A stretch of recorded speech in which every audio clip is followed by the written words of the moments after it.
There are stories of beings who do not breathe yet remain alive, of flying discs that crashed into the desert in the middle of a summer storm only to be buried beneath a lie that has lasted more than half a century. You may have heard the name Roswell. You may have read somewhere about UFOs, about blurred photographs, and about secret conferences the government has never acknowledged. But what few have ever told you is that behind all the theories and all the debates, there was once a secret conversation between humans and an extraterrestrial being. And in that conversation, something was revealed. Something that, if true, would change everything you thought you knew about life, and perhaps even make you realize that death is not as terrifying as we've always believed. So, fasten your seatbelt as we dive into today's mystery. But first, you'll have incredible luck if you like and subscribe before this video ends. Within the European circles of research into UFOs and extraterrestrial life, there is one name that nearly everyone knows: Maximile de Lafayette. For more than half a century, this man has published hundreds of books covering a wide range of subjects from cinema and music to quantum physics and artificial intelligence. But what stands out most are his writings on extraterrestrials and the hidden connections they are believed to have with Earth. He asserted that the objects humanity refers to as flying saucers were not vehicles of transport at all, but multi-dimensional time machines capable of moving through physical space and across timelines. The beings commonly known as the small grays, with their pale skin, emotionless black eyes, and lack of facial expression, were not living organisms, but artificial biological entities designed to carry out missions in the harsh conditions of outer space. How could he possibly know all of this? To find the answer, we have to go back to the year 1947, to the moment of the Roswell incident, where de Lafayette was one of the scientists granted direct contact with the extraterrestrial being.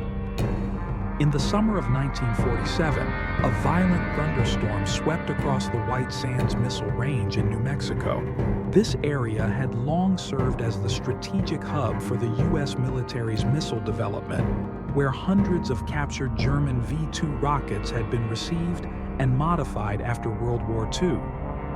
But in the midst of the storm, something unusual happened. At 9 p.m. on July 4th, a radar operator at White Sands Base recorded a bright object moving at an abnormally high speed. Just minutes later, a similar signal was detected at Roswell Airfield, a site that would later become the center of one of the most controversial incidents of the century.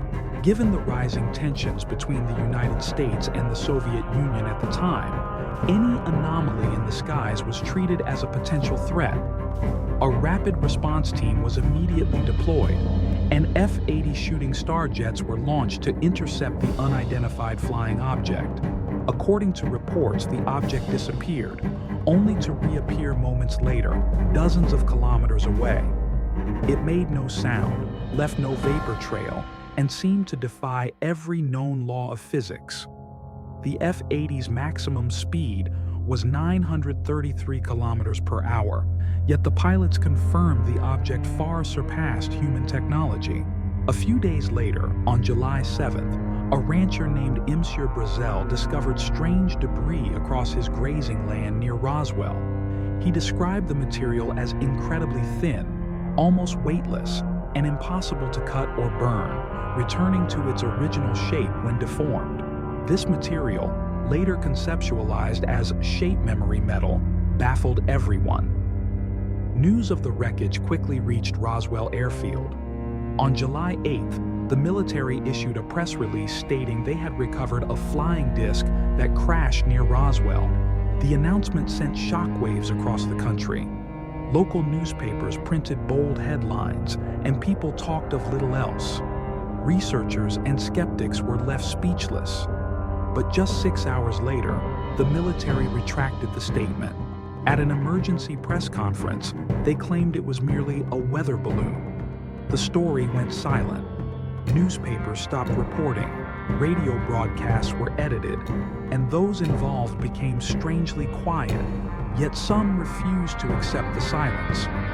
In 1978, physicist and aerospace expert Robert Wood quietly began reopening the Roswell case. Wood, who had worked for Douglas Aircraft and McDonnell Douglas, was no stranger to defense technology. In 1968, McDonnell Douglas had secretly funded a $500,000 research project on unexplained aerial phenomena, with Roswell at its heart. Robert Wood was chosen to lead the investigation, but he knew he couldn't do it alone. He brought on physicist Stanton Friedman, who would dedicate his life to uncovering the truth behind Roswell. In June 1978, Friedman met Major Jesse Marcel, the first person to reach the Roswell crash site in 1947. Marcel stated, "What I recovered from the site could not have been a weather balloon. It was something that had never existed on Earth. To this day, I still don't know what it was." Another witness, Colonel Thomas Dubose, emerged. Dubose admitted that the photo showing the weather balloon had been staged, following orders from above. The deeper Friedman dug, the more pieces of the puzzle surfaced, including testimonies from Roswell residents. One was Glenn Dennis, a funeral home worker. On July 8, 1947, the military requested 3 small metal coffins. When Dennis delivered them, he saw military vehicles and sensed secrecy in the air. A nurse confided in Dennis that she had assisted in examining bodies that were not human.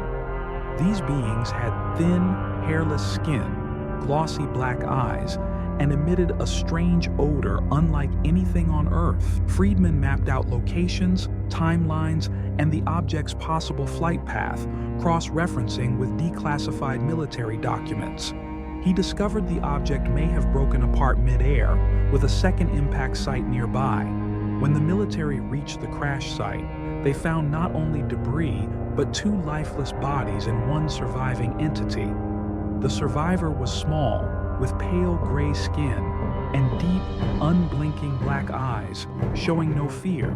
Military doctors were astonished. The being had a heartbeat, but did not breathe or require food or water. Officers at Walker Air Force Base Hospital sensed thoughts from the entity, vague words, images, and emotions. Initially dismissed as stress-induced hallucinations, the phenomenon persisted, prompting the government to convene a team of experts. In early 1948, the first human extraterrestrial conversation took place.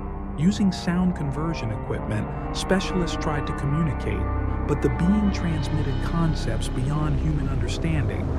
We are not physical life forms. We do not breathe, eat, sleep, or feel pain. The being explained, "We borrow a physical frame to appear in your world." A scientist asked, "If you're not a living being, then why can we see you?" The response was, "You are machines as well. You exist through bone, muscle, blood, nerves, and bioelectricity. We exist through cosmic energy. Your body is only a biological shell. Your soul is no different from ours." When asked about sadness over its kind's loss in the crash, the being replied, "Death is a concept that does not exist." No one in the room remained emotionally intact, facing the question, what are we?